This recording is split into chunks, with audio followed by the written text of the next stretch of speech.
Bonjour, bienvenue dans cette nouvelle émission Quoi de neuf. Aujourd'hui, je reçois M. Christian Yossulé. Bonjour M. Yossulé. Bonjour Emmanuel Ranier. Merci beaucoup d'avoir accepté notre invitation. Vous avez sorti, non pas un livre, mais enfin, la contribution au débat. Ce sont 10 thèses pour le développement du pays et de la société martiniquaise. Pourquoi? Est-ce que c'est un parti politique que vous comptez monter avec ça?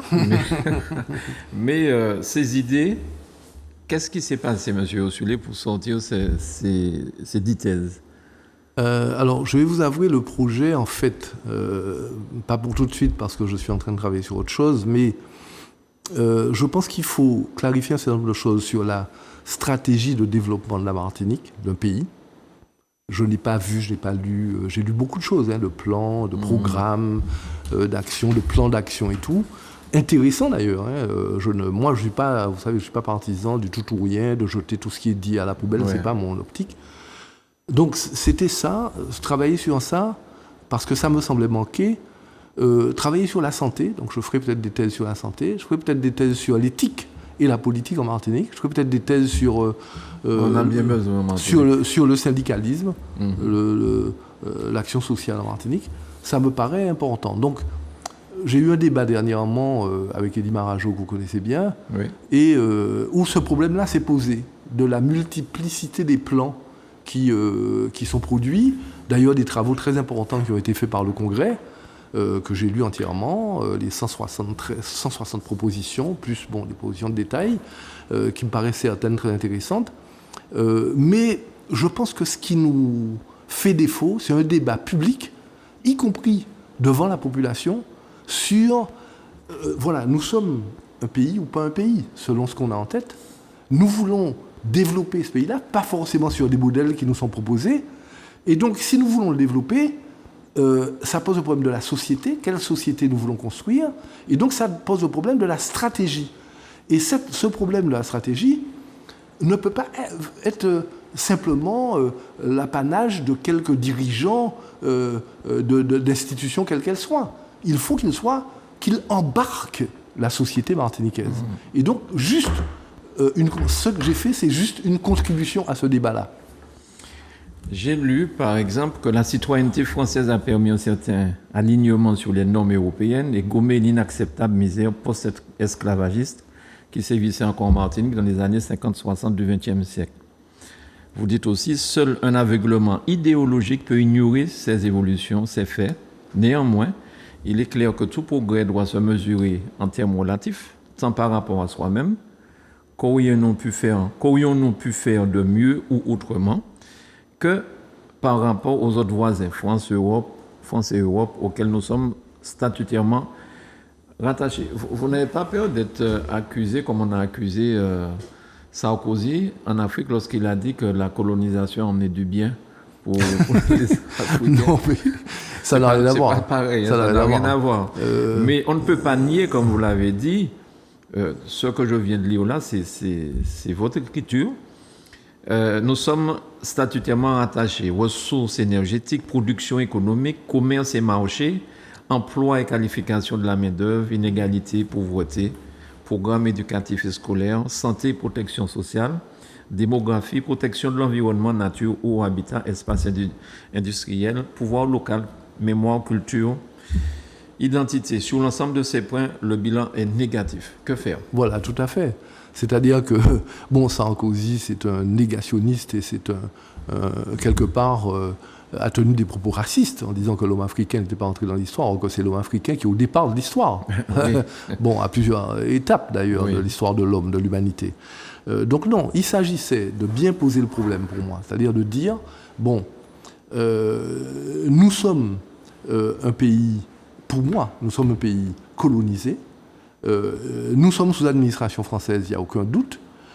Ce système n'aurait pas pu perdurer s'il n'y avait pas eu un certain nombre de progrès réalisés. Bien. Ne serait-ce que parce que la Martinique et les Martiniquais ont eu la citoyenneté française en 1946 et qu'il aurait été extraordinaire de pouvoir expliquer que vous êtes citoyen français, vous n'avez pas le droit qu'ont les citoyens français de l'Hexagone. Encore que ça a pris des années, puisque c'est après avec les années Mitterrand, j'en parle d'ailleurs, qu'il y a eu une accélération et un alignement de l'essentiel, en tout cas même pas tous, de l'essentiel de la protection sociale sur ce qui était servi en métropole. Donc je liste, je dis, il y a eu ça, on ne peut pas ne pas regarder. Si on fait une photo, d'ailleurs je vais vous raconter une anecdote. Je suis parti étudier, je suis resté 11 ans en France, hexagonale. Je suis resté 11 ans. Quand je suis parti, c'était à la fin des années 60 et le début des années 70, en 71 exactement, la Martinique était encore dans un état invraisemblable, avec des maisons vraiment en fibrociment toujours, dans les campagnes. On peut comparer à Mayotte actuellement. Voilà, je crois. Des routes qui n'étaient pas, des chemins, disons, qui n'étaient pas faits dans les campagnes, l'électrification, avec des... Moi, j'avais des voisins dans un quartier du François qui avaient des maisons à côté qui étaient en terre battue, le sol était en terre battue. Vous vous rendez compte, dans ces années-là. Je suis revenu 11 ans après. Eh bien, il n'y avait pratiquement plus ce genre de maison-là. Il y avait eu les chemins qui avaient été faits, des routes, l'électrification, etc. Donc, il y avait eu... c'était pas comme à mon époque où il n'y avait que 2 lycées, avec l'hyper-sélection à l'époque, et puis finalement l'exclusion de tous les gamins qui venaient de communes, en fait de beaucoup qui venaient de communes et des campagnes. Il y avait eu la construction de lycées. Donc, il y a eu une évolution faite de par, évidemment, le jeu de la départementalisation et le jeu des élus, mais sur tous les points que j'ai listés, le retard relatif s'est agrandi. C'est-à-dire que nous n'avons pas rattrapé, si on peut parler en ces termes-là, parce que je ne les aime pas, le retard par rapport à quoi ? Le modèle, ce n'est pas le modèle qu'il faut suivre. Mais nous n'avons pas progressé peut-être autant que nous aurions dû et pu progresser si nous avions eu les rênes du développement avec une stratégie correcte de notre propre pays. C'est ce que je voulais dire. Est-ce que c'est de notre faute ? Quand je dis de notre faute, je veux parler des élus, de ceux qui nous dirigent depuis non. Est-ce que la France ne va pas se dire que nous sommes des enfants gâtés et nous ne sommes jamais satisfaits de ce qu'on... Enfin, quand j'entends ça, je pense plutôt... Je vois l'image où on nous envoie un bout de pain, quoi, en fait. Qu'est-ce qui fait que nous n'arrivons pas à rattraper ce déficit ? Comment on nous considère en France et nos élus font-ils le nécessaire ? Moi, je pense que, si vous voulez, notre situation n'est comparable à aucune autre. Et je l'explique, ça. Notre situation n'est comparable à aucune autre. Parce que, nous n'avons pas eu des siècles, je vais au fond des choses, nous n'avons pas eu des siècles de pays préexistants à la colonisation, avec une culture puissante, des traditions puissantes, avec une hiérarchie sociale existante dans le pays, avant la colonisation. Donc nous sommes nés d'un viol et d'un chaos. C'est très différent. Donc c'est très différent parce que nous n'avons pas d'arrière-fond culturel millénaire ou séculaire pour résister à la colonisation. Nous avons dû forger à la fois la population, le peuple et les moyens de résistance. Or, sur ces moyens de résistance, nous ne sommes absolument pas comparables à certains pays comme le Suriname, comme le Guyana, comme Cuba, comme les pays d'Amérique latine ou comme la Jamaïque, parce que nous étions trop petits. Donc le marronnage, si vous voulez, il a eu lieu, il s'est développé, mais il s'est développé de façon bien moins, d'une façon bien moins massive, avec une capacité géographique de résistance, de maintien de la culture originelle, à cause de cela, de l'étroitesse des îles que nous représentons. Et ça n'a pas empêché la résistance, les révoltes d'esclaves multiples, et finalement le 22 mai. Mais ça explique la difficulté. Ensuite, troisième élément, vous vous rendez compte, il y a une bataille telle pour l'égalité, et je comprends à l'époque ce qui a été fait, parce qu'il ne faut pas juger l'histoire avec des yeux qui n'appartenaient pas à l'histoire. Donc, il n'y avait pas, pour eux, peut-être dans leur vision, et de la gauche à la droite, en fait, de l'échiquier politique, il n'y avait pas d'autre solution pour accéder à l'égalité, au respect, à la dignité, que de réclamer la citoyenneté française, qui a été accordée. Bon, ce n'est pas le cas ailleurs. C'est extraordinaire ce qui a été fait ailleurs, en Algérie ou ailleurs en Afrique. Donc, sur cette base-là, la bataille a toujours été viciée dès le départ, pour un alignement, pour l'égalité, pour les mêmes droits, avec une carte d'identité, etc. Et or, et ça c'est le fond de la question, la Martinique c'est un satellite du colonialisme et de l'État colonial et du système colonial. Donc l'économie et la société a été formatée pour ça, pour servir à la métropole coloniale. Et donc, vous voyez bien que toute son économie traditionnelle, évidemment, elle a évolué. C'est plus les grandes usines. C'est plus la canne uniquement, mais c'est la banane subventionnée. C'est plus la banane avec son unique monopole, mais c'est aussi les grands commerces, etc. C'est le capital financier. Mais ceux qui détiennent le pays, c'est les mêmes, les héritiers des colons, et c'est les grandes sociétés métropolitaines qui se sont installées plus fortement d'ailleurs ailleurs, par exemple même en Guadeloupe qu'en Martinique, parce que la casse des héritiers des colons, moi j'aime pas dire des béquets parce que je n'aime pas le communautarisme. Donc je pense qu'il y a des béquets qui ne sont pas d'accord avec l'héritage colonial. J'en connais. Donc je parle d'héritiers des colons, ceux qui assument d'être héritiers des colons et qui vivent de ça, de ce recel du crime contre l'humanité. Toute la société est organisée pour que si nous ne posions pas les problèmes correctement, nous ne puissions pas nous en sortir. Nous en sortons, mais comme étant une espèce de satellite qui va servir l'intérêt du capital financier français et de l'économie française. Donc on nous dit, la France, on est comme un poulailler finalement, et puis on nous donne du grain, etc. L'image, elle n'est pas fausse. Mais le grain retourne, en fait, en France hexagonale. C'est ça qu'il faut dire.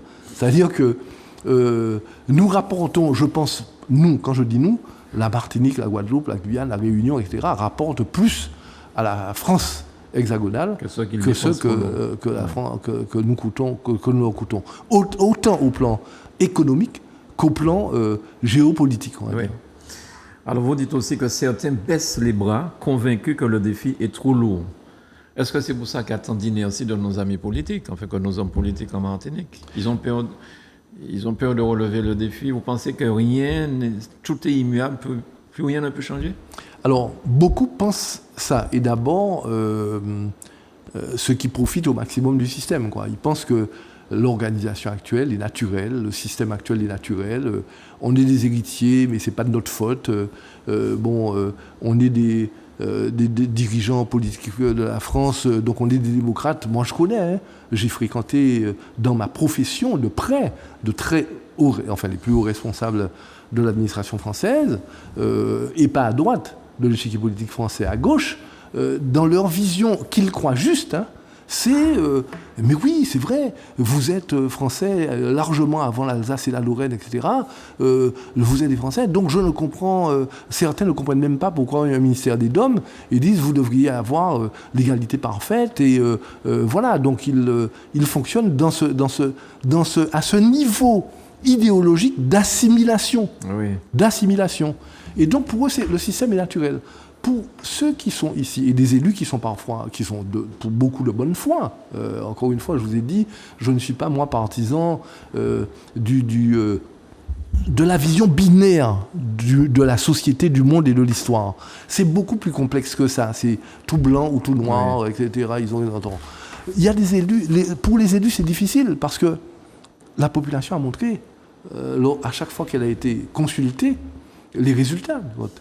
Comment vous faites avec un pays qui a pas seulement l'impression, qui a le vécu du fait qu'ils sont sortis de la misère grande par rapport à ceux qui sont à côté, les îles d'à côté, et qu'ils profitent d'allocations lorsqu'ils ne travaillent pas, de protection sociale, d'allocation chômage, de tout ce qu'on a comme protection en cas de handicap, de maladie, que même si la médecine et la santé largement à réorganiser, à revoir, mais enfin c'est pas comme aux États-Unis. Quand on va aux États-Unis et qu'on va faire une consultation spécialisée, on sort de la fin de la journée avec une note de 900 à 1500 euros. J'en connais, moi, qui ont été extrêmement choqués de ça, même en croisière d'ailleurs, parlant d'une croisière. Donc la population vit ça. Et se dit, mais finalement, on n'a ça que grâce à la France. Alors, quand vous êtes élu, comment vous faites lorsque vous voulez vraiment avancer, faire comprendre à la population qu'elle pourrait avoir mieux autrement, dans un autre cadre? Ça, c'est pas un coup de baguette, c'est pas avec de l'incantation, il faut abattre le système capitaliste ou bien donnez-nous le pouvoir, etc. Et en plus, c'est compliqué, parce que la population, là, elle a raison.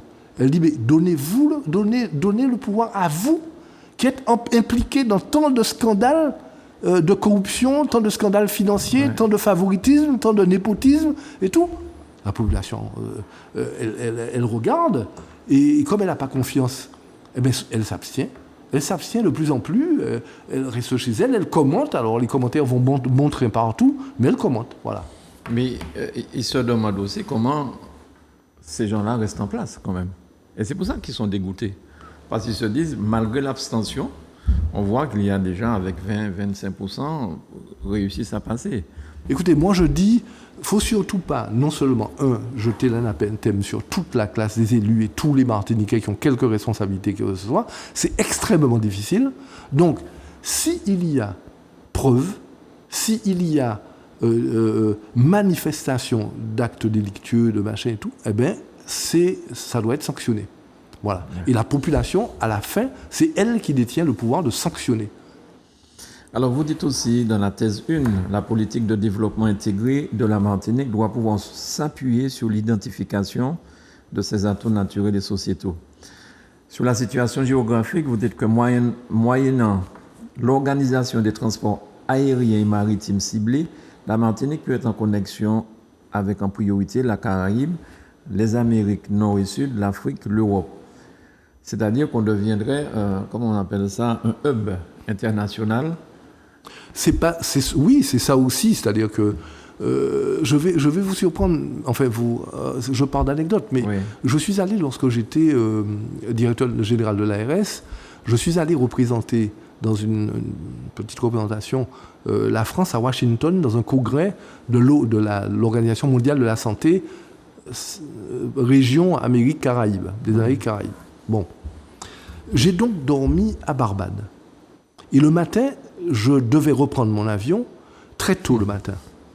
Quand je suis arrivé à l'aéroport, c'est un lundi matin, donc, début de semaine, j'ai vu, ça m'a fait un choc, j'ai vu des centaines de jeunes Barbadiens et peut-être d'autres nationalités, avec leur tenue étudiante qu'il y a dans les pays anglophones aux États-Unis, qui prenaient des dizaines d'avions qui allaient dans des îles à côté, à l'université, qui allaient ailleurs, à Miami, etc.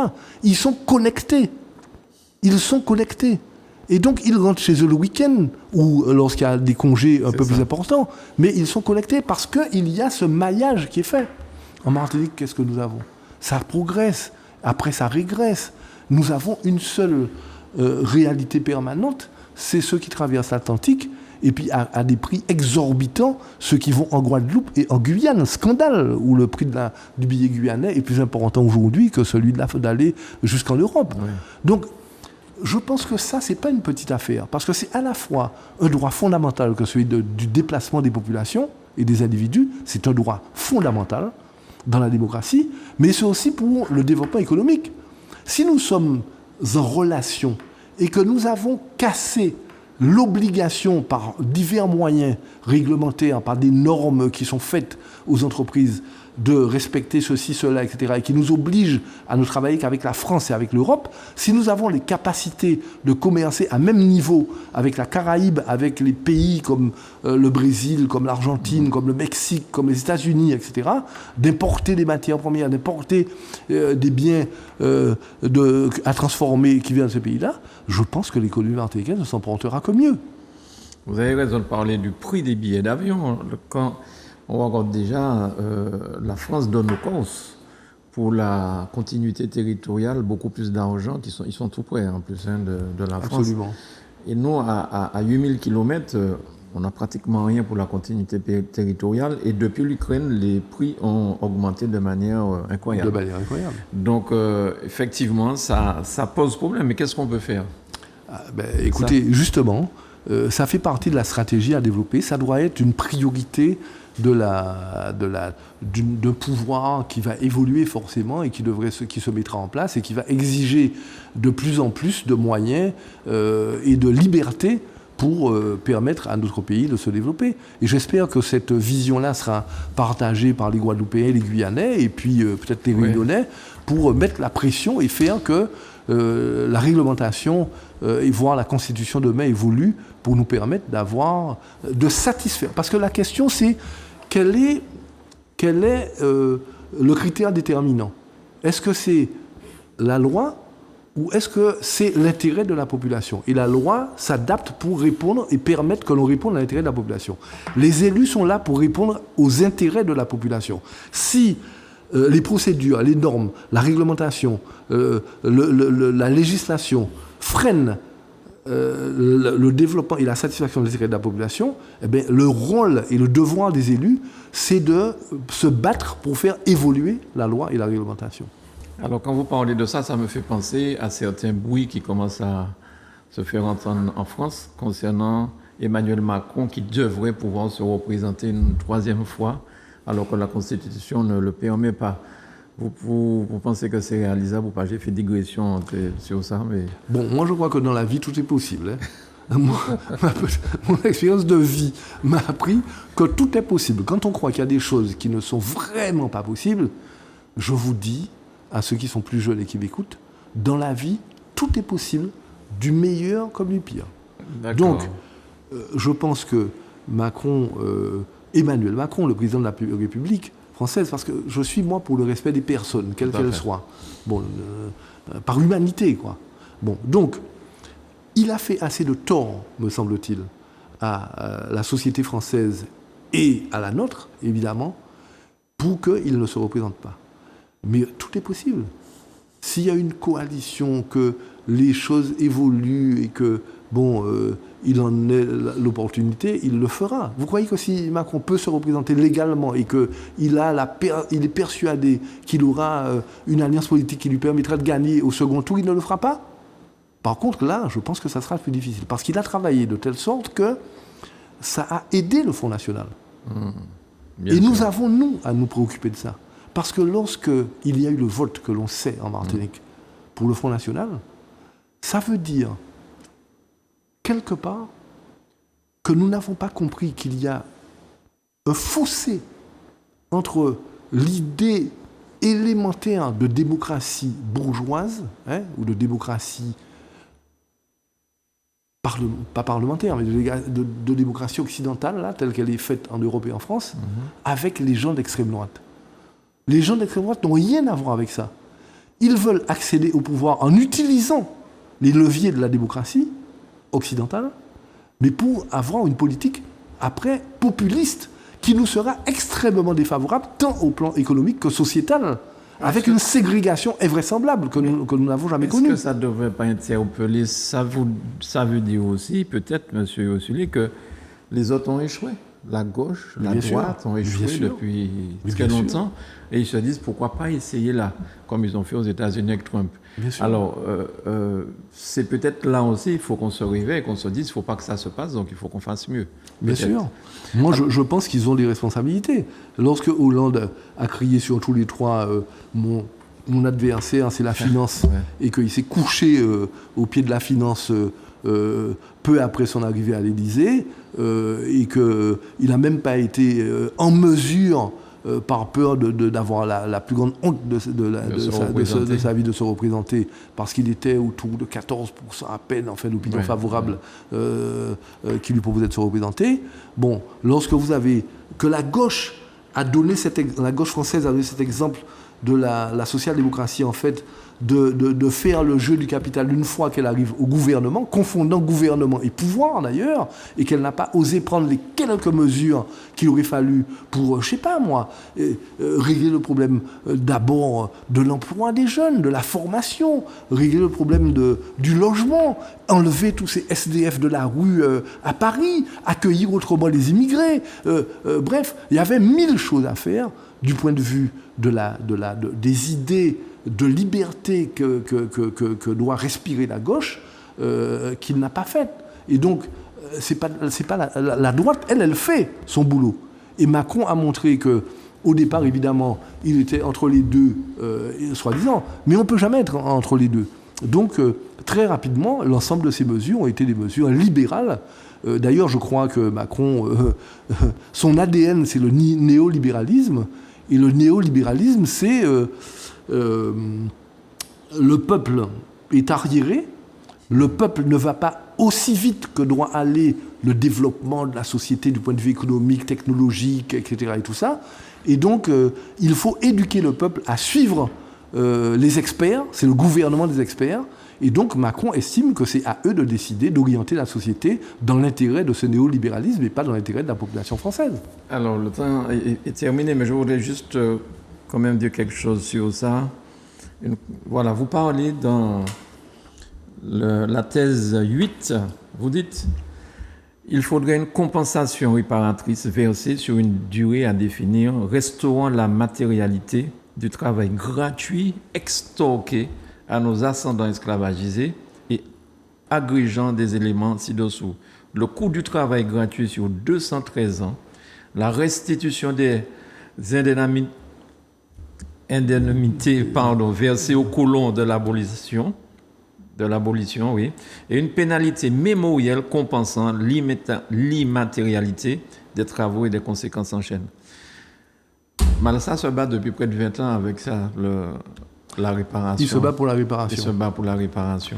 Mon idée, elle est très simple, et moi je suis très calme et serein sur la question, mais ferme. Je pense qu'on ne répare pas un crime. Oui. Allez voir un crime contre l'humanité. Mais je veux bien, nous demandons la réparation. Je dis que par contre, un crime avec ses conséquences, ça ne peut pas être, réparé ou compensé individuellement. Mais ça peut être réparé ou compensé au plan de la collectivité. Et donc, ce que je dis, c'est la chose suivante. Ce qui s'est passé dans notre histoire est le plus grand des scandales que je connaisse. À part ce qui est évidemment de l'ordre du crime, de l'assassinat de masse, des génocides, etc. Bon. Pourquoi c'est scandaleux? Et que ce n'est pas acceptable et que ça devrait être réglé dans l'histoire. Vous avez fait travailler à notre échelle des centaines de milliers de personnes, puisque c'est sur en fait 3 siècles, 213 ans, gratuitement. Gratuitement. Oui. Donc toutes les richesses qui ont été créées par ceux qui ont travaillé pendant tout ce temps gratuitement. Bien. À la fin, non seulement ils ont permis de construire toutes les maisons, les grandes maisons coloniales, les plantations, le sucre, tout ce qui s'est développé, etc. Mais vous avez indemnisé ces gens-là. Vous les avez indemnisés avec quoi? Avec les richesses que nous avons créées, nous, pendant des siècles. Donc, vous devez non seulement compenser le travail gratuit de nos ancêtres, qui ont permis le développement économique de la France, vous devez payer ces indemnités que vous avez payées à quelques colons, à la collectivité martiniquaise, pour qu'elle puisse enfin avoir les moyens de se développer dans le sens qui lui va. Voilà. Et ces conséquences qui ont traîné pendant des siècles, et depuis la fin de la colonisation, depuis 1848, vous savez très bien qu'il y a des études scientifiques qui ont été faites sur ça, notamment en termes épigénétiques, et qui montrent que sur cette génération, les traces sont dans l'ADN. Et qu'il y a des complexes, il y a l'incapacité ou la difficulté à se hisser au niveau de l'autre et à dire « moi aussi, je suis respectable, je suis digne, je peux produire, je peux développer, j'ai une conscience de mon pays pour le faire avancer ». Je suis dans je suis dans une souffrance qui est invisible, mais qui m'a pénalisé. Donc, lorsqu'il y a un crime, il y a des conséquences, et les conséquences, c'est aussi sur l'image des gens, et sur la capacité qui doit leur être donnée de se rétablir, mais de se rétablir pas individuellement, au niveau collectif. Donc ça doit faire partie du débat d'avenir. Alors, vous êtes militant du bien public. Absolument. Aujourd'hui, je suis adhérent d'aucun parti. Je pense que chacun fait sa route. Moi, je suis mieux comme ça, et mieux à pouvoir avoir une totale liberté d'action et de langage et d'écriture.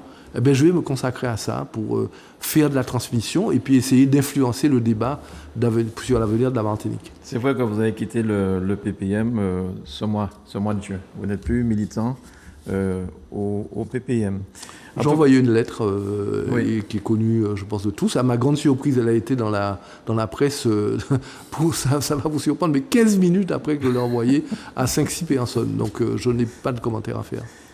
Très bien. En tout cas, je n'attendais pas de commentaires sur ça, M. Ursulien. C'était plus important pour moi de parler de vos thèses. Absolument. Merci beaucoup. C'est vrai qu'il aurait fallu plus de temps. J'espère qu'on pourrait revenir un autre jour, qu'on puisse continuer à déchiffrer tout ça. Mais c'est quand vous voulez. Tant que ça aide à la clarification des idées des Martiniquais pour la Martinique, je suis partisan. Merci beaucoup. Merci beaucoup à vous, M. Granier. Merci, Manuela, pour la réalisation. Désolé pour le temps dépassé. Et puis merci à vous chez vous de nous avoir suivis. À très vite sur Zouk TV.